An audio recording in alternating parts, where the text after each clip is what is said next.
Hello दोस्तों, मैं हूं गौरव कुमार और इस वीडियो में आपका स्वागत है।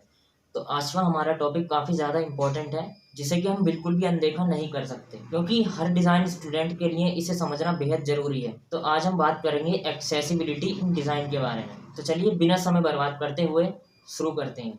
अब सबसे पहले एक्सेसिबल का मतलब समझ लेते हैं। अगर हम बिल्कुल आसान शब्दों में कहें तो कोई भी चीज़ एक्सेसिबल तब बोली जाती है जिसमें कि बिना किसी अड़चन का सामना करते हुए एंट्री ली जा सके या फिर उसे यूज़ किया जा सके। फिर एक्सेसिबिलिटी का मतलब हो जाता है कि किसी प्रोडक्ट को यूज़ करने के लिए उसके यूज़र्स को कितनी आसानी हो रही है, और यूज़र्स के लिए अड़चन का काम होता है किसी भी चीज़ को एक्सेस करने से रोकना।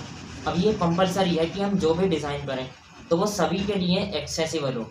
जैसे कि एक फिजिकली फिट इंसान से लेकर एक फिजिकली हैंडीकैप्ड इंसान भी उससे ज़्यादा आसानी से अपनी ज़रूरतें पूरी कर पाए। लेकिन ये कंपलसरी इसलिए है क्योंकि अगर यूज़र्स किसी प्रोडक्ट के साथ अपने आप को कनेक्ट ही नहीं कर पाएंगे तो वो अपनी ज़रूरतें या फिर अपनी बेसिक नीड्स कैसे पूरी करेंगे। और किसी इंसान के लिए उसकी बेसिक नीड्स पूरी करना एक ह्यूमन राइट भी है। तो इसलिए हमें डिज़ाइन करते समय एक्सेसिबिलिटी पर ध्यान देना ज़रूरी है, क्योंकि डिज़ाइनिंग का मतलब सिर्फ ऐसे प्रोडक्ट बनाना ही नहीं है जो कि दिखने और काम करने में अच्छे हों, बल्कि हमारे प्रोडक्ट ऐसे होने चाहिए जिनसे कि हर इंसान पूरी तरह से सेटिस्फाई हो जाए। इसलिए एक्सेसिबिलिटी इन डिज़ाइन को समझना ज़रूरी है। और आगे अभी मैं बताऊंगा कि कैसे हम अपनी प्रोडक्ट की एक्सेसिबिलिटी को बढ़ा सकते हैं, जिससे कि हम ज़्यादा से ज़्यादा लोगों तक उसे पहुंचा पाएँ। लेकिन हमें सभी तरह के प्रोडक्ट्स या डिज़ाइन को एक्सेसिबल बनाना है, तो फिर इस बात से कोई फ़र्क नहीं पड़ता कि हम क्या डिज़ाइन कर रहे हैं, अब चाहे वो कोई डिजिटल डिज़ाइन हो या फिर कोई फिजिकल डिज़ाइन। और साथ ही एक्सेसिबिलिटी को सिर्फ एक मॉरल का टॉपिक समझकर ही ना इस्तेमाल करें, बल्कि इसकी हेल्प से हमें प्रोग्रेस, ग्रोथ और इनोवेशंस भी करनी है। मतलब इसे एक अपॉर्चुनिटी समझना है, जिससे कि हम अपने डिज़ाइन की इंक्लूसिविटी को बढ़ा सकें। अब ये इंक्लूसिव डिज़ाइनिंग क्या होता है? तो इसका मतलब होता है कोई भी ऐसा प्रोडक्ट या फिर इन्वायरमेंट क्रिएट करना या फिर डिज़ाइन करना जो कि सभी के लिए पूरी तरह से एक्सेसिबल हो।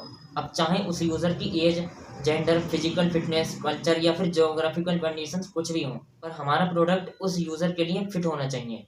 और इससे हमें अपने प्रोडक्ट को ज़्यादा से ज़्यादा यूज़र्स के लिए एक्सेसिबल बनाने के साथ साथ एक इंक्लूसिव एक्सपीरियंस क्रिएट करने में भी हेल्प होती है। तो अब किसी भी प्रोडक्ट को ज़्यादा से ज़्यादा एक्सेसिबल बनाने के लिए हमें हर तरह के यूज़र्स के सामने आने वाले सभी बैरियर्स को कम्प्लीटली रिमूव करना होगा, वरना हमारा प्रोडक्ट सिर्फ कुछ ही लोग यूज़ कर पाएंगे। तो अब सवाल है कि वो कौन से बैरियर्स हैं और ज़्यादा से ज़्यादा बैरियर्स को रिमूव कैसे करना है। लेकिन इसे समझने से पहले हम एक बार ये देख लेते हैं कि किसी प्रोडक्ट को एक्सेसिबल बनाने के क्या-क्या फ़ायदे हैं। अब अपने डिज़ाइन को एक्सेसिबल बनाने के काफ़ी सारे फ़ायदे हैं, जैसे कि इससे हमारे प्रोडक्ट की इंक्लूसिविटी इंक्रीज़ हो जाती है, बेटर यूज़र एक्सपीरियंस मिलता है, नंबर्स ऑफ यूज़र्स इंक्रीज़ हो जाते हैं, सभी यूज़र्स इंडिपेंडेंट एंड कॉन्फिडेंट होकर प्रोडक्ट को यूज़ कर पाते हैं। मतलब यूज़र को प्रोडक्ट यूज़ करने के लिए अलग से किसी और चीज़ की ज़रूरत नहीं पड़ती। यूज़र की तरफ से इफ़र्ट्स भी ज़्यादा नहीं लगते और टाइम भी कम लगता है। इनोवेशन एंड क्रिएटिविटी को भी सपोर्ट मिलती है। कोई कंपनी के अगेंस्ट में नहीं बोल सकता कि हम ह्यूमन राइट का ध्यान नहीं रख रहे, और साथ ही कंपनी की इज्जत भी बढ़ती है, जिससे कि फ्यूचर में और भी ज़्यादा लोग उस पर ट्रस्ट करते हैं। तो एक एक्सेसिबल डिज़ाइन के बेनिफिट समझने के बाद अब देखते हैं कि यूज़र के लिए किस तरह के बैरियर्स एक डिज़ाइन या प्रोडक्ट को एक्सेसिबल बनाने से रोकते हैं। अब ये बात हम सभी जानते हैं कि ज़्यादातर प्रॉब्लम्स उन लोगों को आती है जो कि एक नॉर्मल इंसान के मुकाबले थोड़े से डिफरेंट है। यहाँ डिफरेंट का मतलब है कि उनकी बॉडी वैसी नहीं है जैसी कि एक नॉर्मल इंसान की होनी चाहिए। तो मोस्टली वही लोग चीज़ों को ठीक से एक्सेस नहीं कर पाते हैं। अब ये प्रॉब्लम्स कुछ भी हो सकती हैं, जैसे कि बोलने, सुनने या फिर देखने में दिक्कत होना, अपने बॉडी पार्ट्स को ठीक से नहीं चला पाना, और यहाँ तक कि मेंटली वीक होना, जिससे कि कॉम्प्लेक्स चीज़ों को आसानी से ना समझ पाना। तो कुछ इसी तरह की प्रॉब्लम्स यूज़र्स के लिए बैरियर्स क्रिएट कर देती हैं। लेकिन हमें ऐसे प्रोडक्ट डिज़ाइन करने हैं जो सभी के लिए बने हों। यहाँ तक समझने के बाद अब समझते हैं कि हम डिज़ाइन को एक्सेसिबल कैसे बनाएं। तो उसके लिए सबसे पहले हमें human centred problem solving process को ध्यान में रखकर शुरुआत करनी पड़ेगी। ह्यूमन सेंटर्ड मतलब उन सभी लोगों और उनकी ज़रूरतों को समझना जिनके लिए हम डिज़ाइन कर रहे हैं। और फिर इसके बाद है सही मटेरियल को सेलेक्ट करना, क्योंकि अगर सही मटेरियल नहीं चूज़ किया तो वो प्रोडक्ट हर तरह की सिचुएशंस एंड कंडीशंस का सामना नहीं कर पाएगा। अब इसके बाद सबसे ज़रूरी है डिज़ाइन एर्गोनॉमिक्स पर ध्यान देना, क्योंकि एर्गोनॉमिक्स की हेल्प से हम प्रोडक्ट को ऐसा बना पाते हैं जो कि यूज़र के अकॉर्डिंग फिट हो। मतलब यूज़र को प्रोडक्ट के अकॉर्डिंग खुद को एडजस्ट ना करना पड़े उसे यूज़ करने के लिए, जिससे हमारा डिज़ाइन ज़्यादा कंफर्टेबल, सेफ और प्रोडक्टिव बनेगा। और इसे ऐसा बनाने के लिए हमें यूज़र्स की बॉडीज़ के बारे में जानना पड़ेगा, फिर उसके अकॉर्डिंग हमें डिज़ाइन करना है। और अगर यूज़र की बॉडी में किसी वजह से कोई भी फिजिकल चेंज आ जाए तो उसके फिट होने के लिए भी हमारा प्रोडक्ट पहले से ही तैयार हो। और साथ ही अगर हम अपने प्रोडक्ट या डिज़ाइन के जिन जिन एलिमेंट्स को एडजस्टेबल बना सकते हैं, चाहे वो फिजिकल एलिमेंट हो या फिर कोई डिजिटल एलिमेंट हो, तो उनको ज़रूर एडजस्टेबल बनाएं, जिसकी वजह से यूज़र को एक न्यूट्रल पोस्चर मिलेगा, जिससे कि वर्क क्वालिटी के साथ परफॉर्मेंस भी इंक्रीज होगी।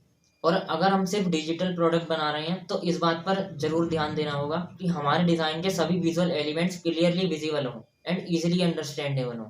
और जितना ज़्यादा हो सके उतना ज़्यादा टेक्स्ट को इमेजेस से रिप्लेस करना ज़रूरी है, जिससे कि सब कुछ आसानी से समझ में आ जाए।